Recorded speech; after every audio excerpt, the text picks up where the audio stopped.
Streets of Rage 4 has gone down in history as arguably the most significant brawler of what many of us now refer to as the beat-em-up renaissance period. In recent years, we have been somewhat spoiled for choice with games of this kind, with this epic title being one of the best of them all. The Streets of Rage trilogy in the 90s were some of the best ever belt scrollers that could be enjoyed at home. However, despite having to wait 26 years between entries, some believe the fourth game exists as the new series Apex. So with all of that said, join me today as we take a trip back to the dawn of this decade and revisit the release of one of the most anticipated games of all time. Hello ladies and gentlemen, Big Daddy Top Hat here. This is the rise and reign of Streets of Rage 4. Yeah! 33 years ago, history was made as Streets of Rage saw a release on the Sega Mega Drive. The game was instantly special and a crowd pleaser, especially due to the fact that the game was a system exclusive that played like the popular Final Fight, but actually offered two-player cooperative play, something that the home version of Final Fight on the Super Nintendo failed to offer consumers of the period. As cool as this game was, little did fans of the era know that the best was yet to come, and the emergence of an even better sequel.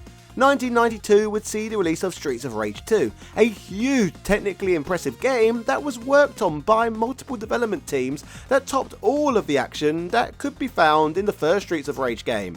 In fact, the title is so good that many people still look at it as the greatest Sega game ever made to this day. It's just that special. Speaking of a classic trilogy, it was rounded off in 1994 with the release of Streets of Rage 3. While not as popular a game as those which came before, the title still brought a lot to the table, including more playable characters than ever before, including multiple unlockable ones.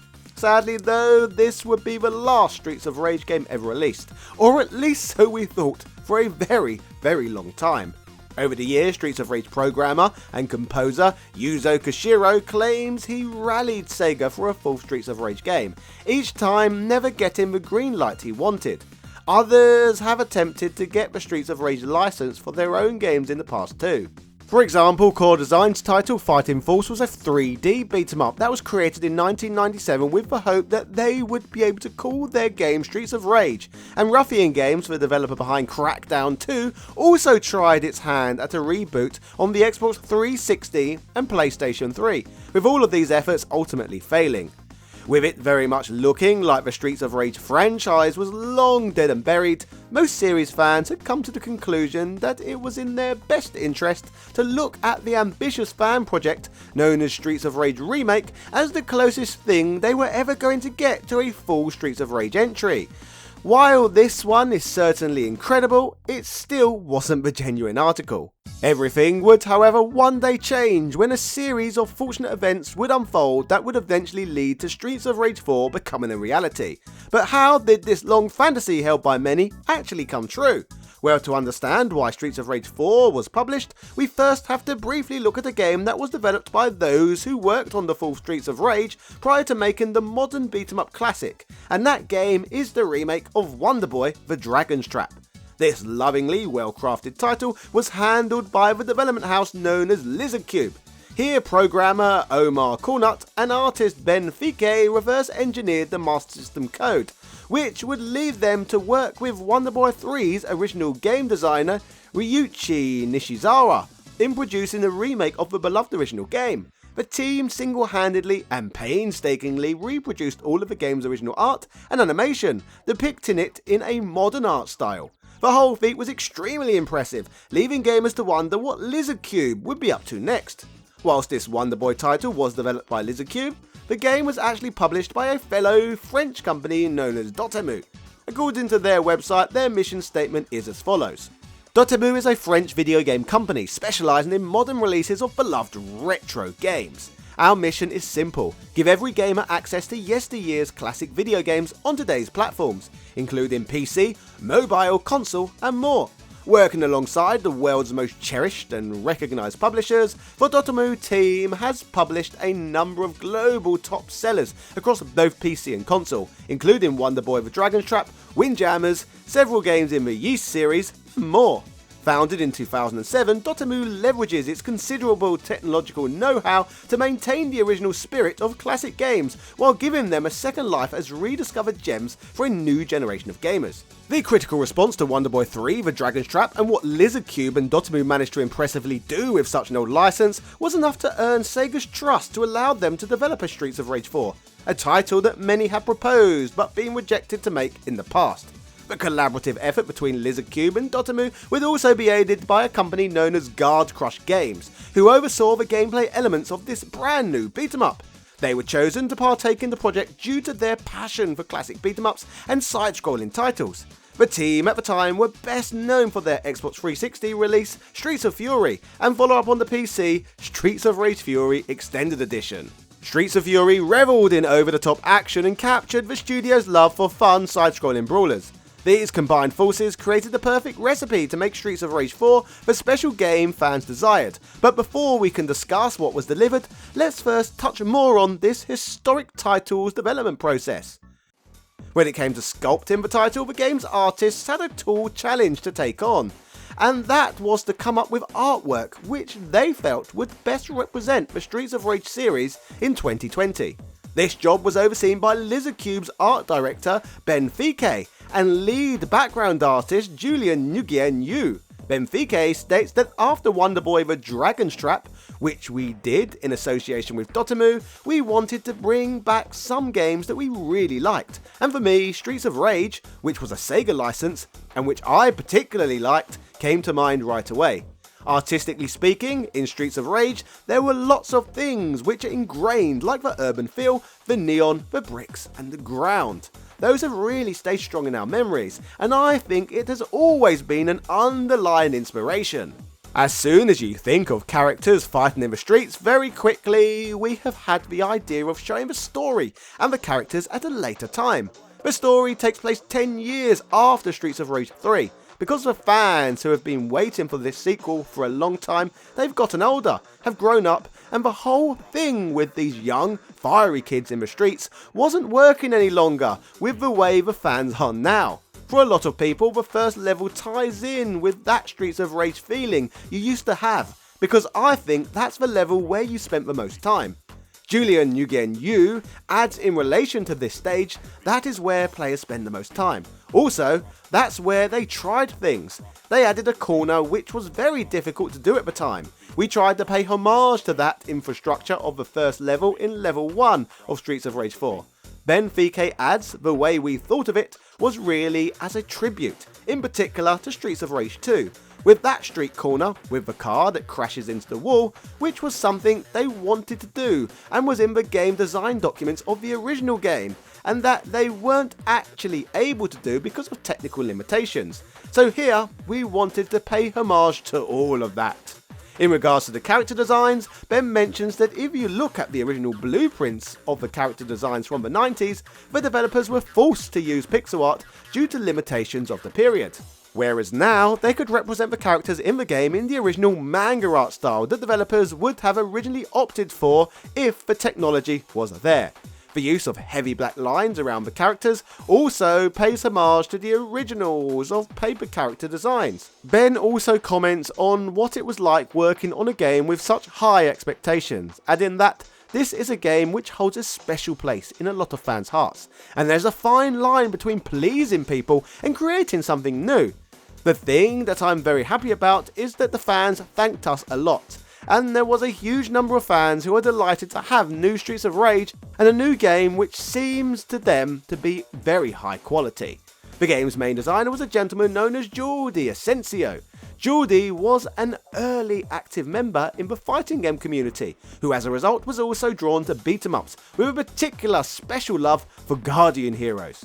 Speaking on Streets of Rage 4, he mentions that making a sequel is one of the hardest things to do. You must first figure out what was so good about the original games. Jordi views Streets of Rage 2 as the ultimate entry in the Streets of Rage series, so he chose to design the gameplay featured in Streets of Rage 4 around the second entry. In fact, he even states that he played both games side by side and tried to control both of them simultaneously to make sure he could match them in terms of the rhythm and feeling. Nowadays, we have a really mechanical idea of what game design must be. it has to be really precise. But this is just one part of the job. Another point is that game design is a way of consuming the content of the game. He states that the game's feel and level of ease it was to work on was hugely helped by Guard Crush Games' fantastic engine he was provided with to work on. Head of programming Cyril Lagarigu mentions that the engine was based off of one previously used when they released Streets of Fury on the Xbox 360. They would improve it a lot though for Streets of Rage 4. Geordie claims that we discussed every possible question about beat-em-ups. We also analysed fighting games frame by frame to understand which tools we needed exactly. We tried to rebuild it all. We tried to think like the game makers from that time. And with the modern technology that we have nowadays, we tried to create a tool which allowed us to develop this type of game on a top level. He goes on to add that when you create a sequel of a game, you shouldn't be overexcited. The common mistake is trying to add today's trends. You don't need to implement RPG mechanics, you don't want to over-modernize the game. You need to understand frustrations of that time and to figure out if these frustrations were due to technical limitations or idea limitations. In regards to working on such a huge project, Geordie rounds off with, at the beginning, you don't realise the pressure because you're working on the game of your dreams, so you are very motivated. And then, after the first announcement, when you start showing things, the fans begin to react in every sense of the word. On one hand, it motivates you because some find it really cool, but on the other hand, people criticise you quite harshly. But you must accept that because there are always reasons behind criticism. It's very important to look at what people do and say, even if sometimes it hurts, and to analyse where this feeling comes from. Meanwhile, the pressure gets harder, but since the game is good, it's fine. So now we have looked at both the creation of the game's art direction and the gameplay, but what about its music? One of the most standout features of previous Streets of Rage games. In regards to this, Olivier de Rivière was brought on board by Cyril Imbert as the game's main composer. He states that the idea was, we needed an artist who could do most of the music, but in a very special and modern way, but with the same spirit as was in the previous series. And that was when we started to think about Olivier de Rivière. Looking at his work, looking at everything he did in his different works in the past, so he can create something that gets the perfect fusion of gameplay and music. Streets of Rage is all about the fusion of gameplay and music. Playing Streets of Rage is like listening to an album, but an interactive album. Olivier de Rivière, in his new role, straight away decided he did not want to replicate the works of Yuzo Koshiro, because he felt he could not do a good job of replicating someone else's unique music on the basis that it would feel wrong to everybody. So it was not to be disrespectful, but also to let him have his own take as part of this project. Yuzo could inject his own flavour into Streets of Rage 4. Speaking of the return of Streets of Rage during the game's development, Yuzo Koshiro commented, "Streets of Rage came out on the Mega Drive. However, it wasn't that popular in Japan. It performed better in the United States and Europe. To be honest, I had pitched a sequel to the series a few times. However, Sega wasn't interested at the time. It was about 20 years ago. I find it interesting that a French team is working on it today. It is exciting to see a new modern day Streets of Rage game not coming from Japan, but from overseas. Motohiro Karashima and I used to work on the Streets of Rage series by ourselves. I'm interested to see the musical universe resulting from a collaboration between multiple artists. All of them obviously very talented musicians and composers, so I expect the result to be truly enjoyable sound." Amongst the many musicians working on the game, these included Shimomura, a former Capcom employee. In regards to her, Yuzo states, "I find it funny because Shimomura used to work on Street Fighter 2 originally. Sega's president at the time ordered that we do better than Street Fighter 2 with Streets of Rage. It is funny because this was our starting point when working on the game. I felt it is a strange turn of events that I end up working with Shimomura, who was working on that game at the time." Motohiro Karashima, another man who worked on the original trilogy's legendary soundtrack, adds, "Yuzo already completed 2 tracks. Back in the day, we were aiming at creating new sounds using the built-in systems of the 90s. Working now on Streets of Rage 4, I wondered whether pursuing new sounds was the right answer. Originally, we made what we wanted to make, which gave Streets of Rage. However, I realised that making what I want to make now wouldn't give the same results, which is why I felt a bit troubled. At the start, I listened back to the original Streets of Rage, wondering what made the essence of the game. I then came up with an answer. I felt that Streets of Rage wasn't based on melodies, it was phrases woven with each other, like paths knitted together. I wondered how to express that Streets of Rage sound, then worked on creating that universe with today's tools. Yuzo Koshiro continues the conversation by adding, originally the Streets of Rage music is heavily inspired by club music from the late 80s to early 90s. Working on the project today, I wondered about the approach to take, whether it should be modern using EDM for example. I thought about it, then came to the conclusion that I should be creating things that I wasn't able to make at the time.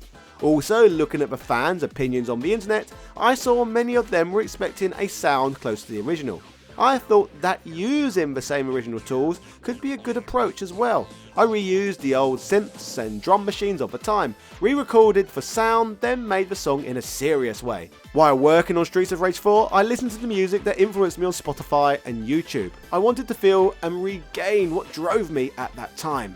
According to Olivier de Riviere, the head composer himself, he states that each boss fight in the game consists of a different track, composed by different musicians, to make each fight feel more special. He also mentions that he and the other composers spent a lot of time working alongside the game's designers to work out their intentions throughout each intricate part of the game. This helped make the music more consistent with players' experiences. The music was designed so that it would increase players' adrenaline as they progressed through the stages. Olivier summarises in regards to working on the music that working on Streets of Rage 4 was the scariest thing he has ever done in his life, and it was frightening in every aspect. He said it was a huge honour, he did the best he could and hopes players enjoy it, but it is very difficult to come after such legendary composers, and as a result is very grateful to have been part of the whole project. So now we have looked in depth at how the game came to be, and all of its development cycle, I guess it's time to start discussing what players could find once in possession of this game. For the first time in an official Streets of Rage entry, Streets of Rage 4 offers up to 4-player cooperative play, which can be experienced locally. In fact, the game also allows for online play, another brand new element for the franchise. Like in Streets of Rage games of the past, the objective is simple. Players fight their way through stages, taking out wave after wave of enemies, raging through the streets in classic fashion. A lot of the usual features are back too, such as disposable weapons and items to pick up, which can be used to gain points or restore health. In addition to this, there are also stars that players can pick up, which relate to being able to execute a technique known as star moves, which we shall discuss more about in a moment. Players have the ability to perform standard attacks, throws, blitz moves or more powerful special attacks at the cost of a small portion of the user's health. In a new feature, it is possible to restore spent health on these special attacks by performing successive follow-up attacks without getting hit. The game features a nice counting system that records how many successful attacks you can land in a row, which gives you a little extra added motivation for not being hurt by your opponents. This new combo system also allows players to satisfyingly juggle opponents against walls and other players. In regards to the star moves, which can be performed by collecting the stars in each level, these are powerful attacks, a bit like the summoning of the police car in the series' original entry. The game's main gameplay mode is known as Story Mode, where players make their way through the story, fighting their way through 12 beautiful stages, each with their own unique boss encounter at the end of each gauntlet. How challenging this experience is depends on which difficulty setting players choose. There are 5 options in total, ranging from easy to mania, which dictate the experience players are delivered with. If you want to beat the game with little in the way of a competition, then easy mode is for you, but if you are a complete sadist, mania is there for all players if you want to attempt it. An interesting feature that this game has introduced is the title's lifetime score. This sees awarded points based on how much you challenge yourself, and after reaching each point milestone in the game's lifetime scoring system, new unlockables become available, giving the game not just an edge of replayability, but an extra incentive for you to challenge yourself more. This game is as much about the carrot as it is about the stick. Unlike the traditional Streets of Rage games of old, in Story Mode, which is a new feature in general, when a game over screen is reached, players can save the game and try every stage they are stuck on as many times as they like. Difficulty is determined not just by how tough the enemies are, but how many items are available, and also the amount of lives players start with at the beginning of each stage. Players have incentives to keep plugging away, and upon clearing each stage, ranks are given to the player based on how many points they could score, leading to the desire of playing the same stages over and over again. Away from the story mode, there is also an arcade mode, which plays more like the Streets of Rage games of old, where players must make their way through the entire game with a limited amount of lives. There is also a level select, so that players can practice whatever stage they like. A battle mode, which basically acts as a mini fighting game feature where players fight against each other, and a boss rush mode to fight against the game's bosses. There are a lot of options here, and even an extra section which acts like a gallery for players to look at concept art and sprite designs. Nice. Now there is so much to address here. It is tough to do a video on a game that was 26 years in the making. We have a lot to get through today. This obviously includes the characters themselves. Initially, at the beginning of a playthrough, gamers have the choice of 4 different fighters, each of whom have their own unique moves, abilities and advantages control-wise. So, let's cover who's featured in this game. First, we have Axel Stone from the original entry in the series.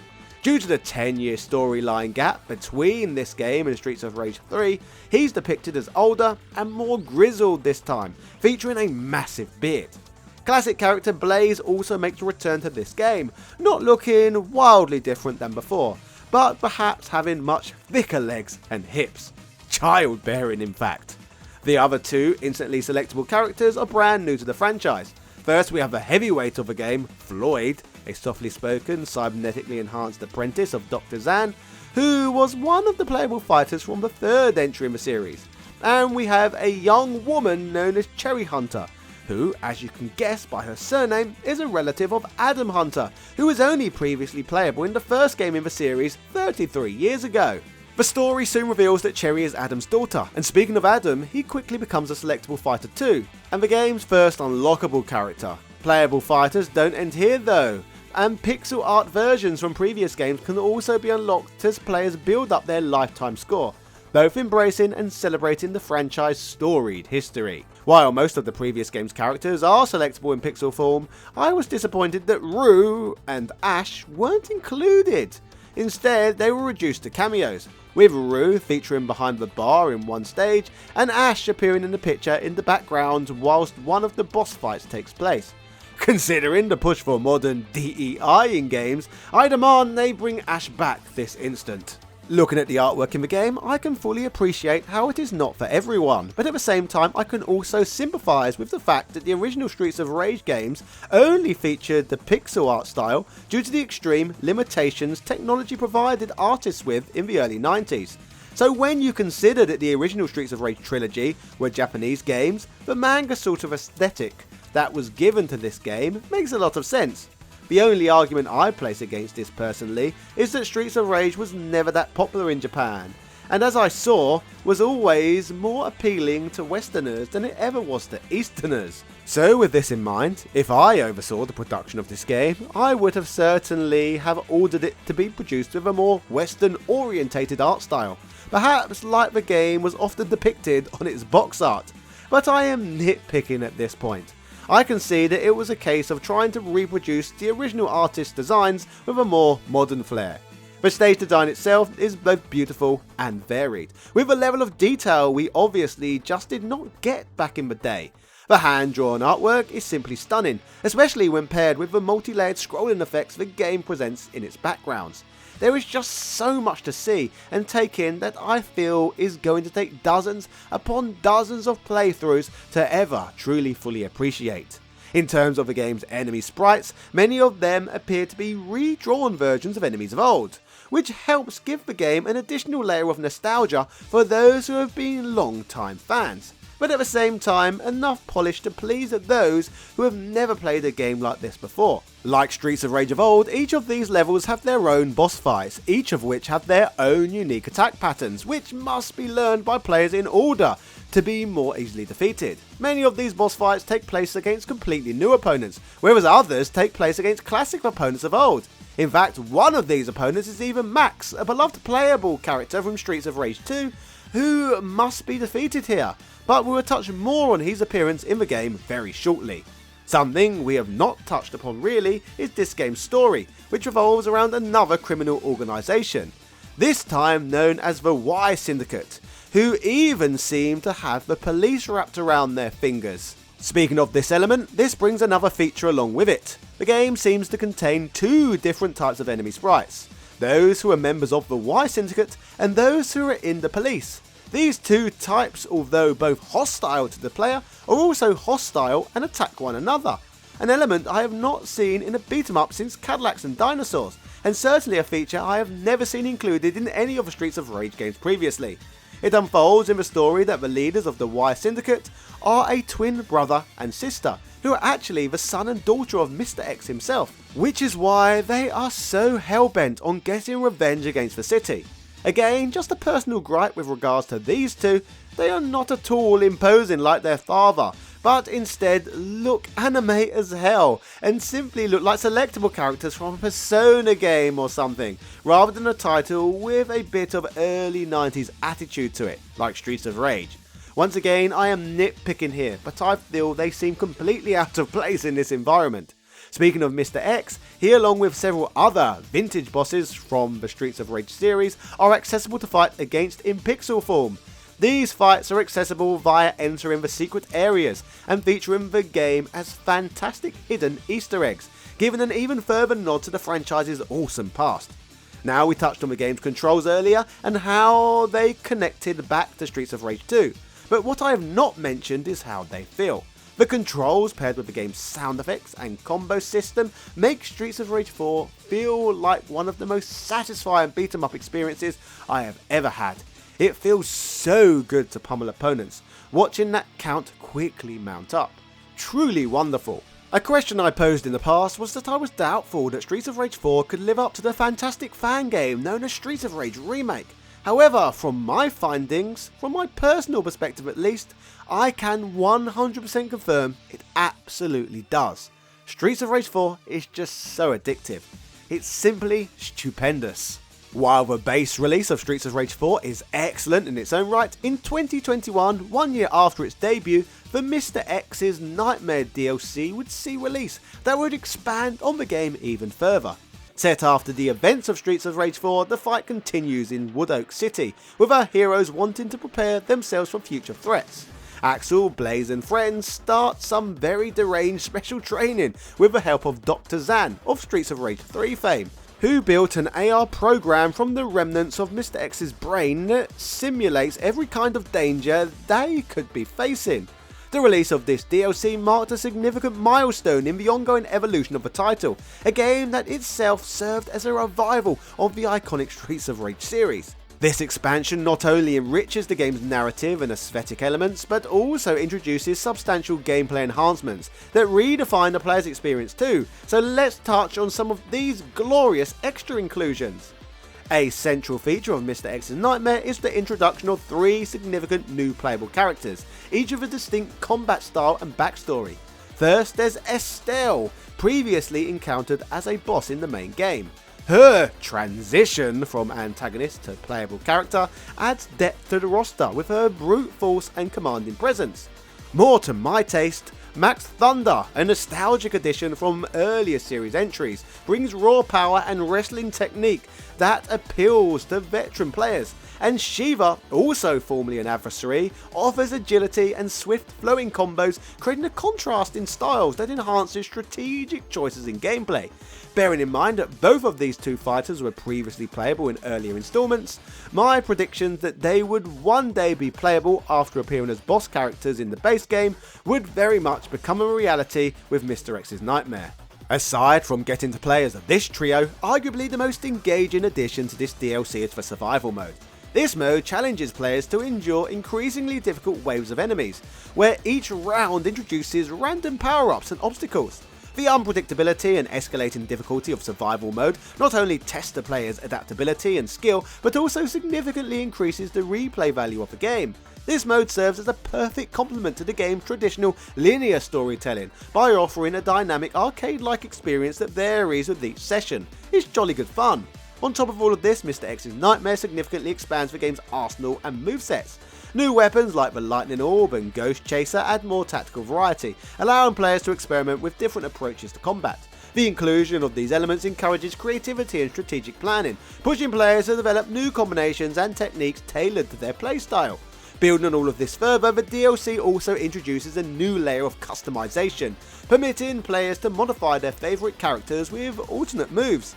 This feature not only personalises the gameplay experience, but also encourages experimentation, making it possible to adjust characters for different tactical advantages. Additionally, the DLC includes enhanced animations and graphical improvements that refine the game's visual appeal, ensuring that the aesthetic evolution matches the gameplay depth. Music has always been a hallmark of the Streets of Rage series, and Mr. X's Nightmare continues this tradition with new tracks that complement the intense action. The soundtrack blends electronic beats with nostalgic motifs, capturing the essence of the urban combat narrative. Alongside the auditory enhancements, the DLC also enriches the game's environments and character designs, adding to the immersive experience. Mr. X's Nightmare DLC is not just an addition to Streets of Rage 4, but the perfect content that revitalises the entire game and makes it worth a revisit after a long break away from it. By introducing new characters, an innovative game mode, expanded weaponry and customization options, the DLC significantly broadens the scope and depth of the game. It enriches the player's experience by offering new challenges, strategic diversity and replayability, thus securing the game's place in the modern landscape of beat-em-ups. Through these enhancements, Mr. X's Nightmare does more than extend the life of Streets of Rage 4, it elevates the entire series to a new level, honouring its legacy while paving the way for future innovations even further. But that's enough about my thoughts for now. Let's have a look at what the major game publications made of this game on release. IGN would state Streets of Rage 4 is a faithful revival of the classic arcade beat-em-ups. Move from left to right, punch enemies, destroy objects for points, health and weapon pickups, punch a few more enemies and repeat. It's simple and unadorned, and while it expands modestly on combat with a few new skills to master, Streets of Rage 4 definitely prioritises nostalgia over any kind of big modern reinventions. Streets of Rage 4 delivers the greatest hits of a classic series, and is at its best when played with at least one friend. If the primary focus was delivering a traditional Streets of Rage experience with a modern coat of paint, it absolutely succeeds, but while it layers on a few new and interesting mechanics, it's still a very conservative update to the quarter-century-old format that feels like a slave to the past. So, as you can see, IGN would give this game a very average response, awarding the game a 7 out of 10. Heavily criticising the game due to a lack of reinvention and too much nostalgia reliance according to them. But as you know what they say, you can't spell ignorant without IGN. And I, on the other hand, could not feel that their statement is further from correct. As a man who has been looking at beat-em-ups on here for years, I can certainly confirm that this game does not present players with just a nostalgia trip. In fact, as I've mentioned earlier, the game adds enough that it very much feels like something new, and in fact, very little like what was available in the 90s. In my opinion, Streets of Rage 4 built on the old formula and modernises it for new players. The fact that the game features save states so that players are not expected to finish the game in one sitting, contains a boatload of achievements for repeat play, and features an easy mode so that players can beat the game in just over 1 hour, if they choose to do so, is enough reasons alone to suggest that the game is certainly not a nostalgia trip, but instead looking to cater to modern gaming habits. An arcade mode is present for those who do want an old school arcade experience, but the game certainly seems designed for everyone, rather than just us old boys. The game perfectly marries up some of the tropes of the classic beat-em-up genre with a modern art style, new play mechanics and a plethora of reasons to play through the same stages over and over. IGN would ignorantly add that beat-em-ups were simply about relentless challenge and pattern memorization. Let's be fair, there are clearly a lot more layers than that present here, and in the greats of old as well for that matter. So I am not quite sure what IGN was smoking when reviewing this high quality product. Destructoid summarised their findings too, adding that over 25 years since its last official entry, Streets of Rage is finally ready to make its long-awaited, highly anticipated return. The 16-bit era was an entire lifetime ago, and action games have advanced far beyond for traditional arcade brawlers of yore. Is there even a place for Blaze and crew in the modern gaming age? You bet there is, Jack. It's almost impossible to imagine a Streets of Rage devotee not being delighted with this sequel. It has the depth of combat and variance of character for dedicated fans to sink their teeth into, while at its chaotic quick fix action and co-op multiplayer offers even the most casual enthusiasts a solid experience. Streets of Rage 4's gratifying gameplay and fair price tag make this purchase worth anyone's cash. Streets of Rage 4 is an absolute triumph. It looks stunning, it sounds sublime, and it plays like a dream. Streets of Rage 4 delivers fistfuls of knockdown, drag-out action for fans old and new, all at a modest price. It's been a long wait for the Streets of Rage faithful, but comebacks rarely get much better than this. So at least we have one sensible take from a game journalist, I suppose. To see Streets of Rage 4 as merely a nostalgia trip like IGN did is ludicrous. Looking at the review scores across the board, the games received mostly critical love, with most big game publications falling into the same boat as myself and Destructoid. It was only a few rogues who didn't get the concept. Still, reflecting back on this game, now years after its release in its own right, it still gets a massive thumbs up from me. And I now trust Dotemu, Lizardcube and Guard Crush Games to bring me more great beat 'em ups in the future.